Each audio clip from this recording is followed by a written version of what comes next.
Hello guys, দেখেন আমাদের এদিক রাত থেকে বৃষ্টি পড়তেছে, এখনো বৃষ্টি থামে নাই।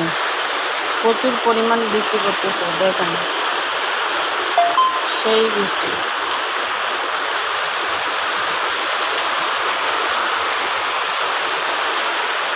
আপনাদের এদিক বৃষ্টি হচ্ছে নাকি বলিয়েন কমেন্টস করে। আমাদের এটা হলো ঠাকুরগাঁও জেলা। দেখেন আকাশের কি অবস্থা, দেখছেন? দেখেন সেই বৃষ্টি হচ্ছে, প্রচুর পরিমাণ বৃষ্টি পড়তেছে গাইস, যা বলার মতো না।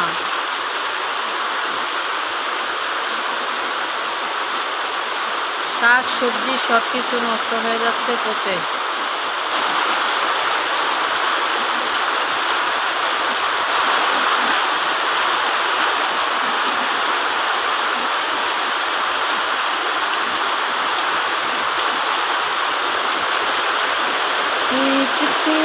বৃষ্টি পড়ে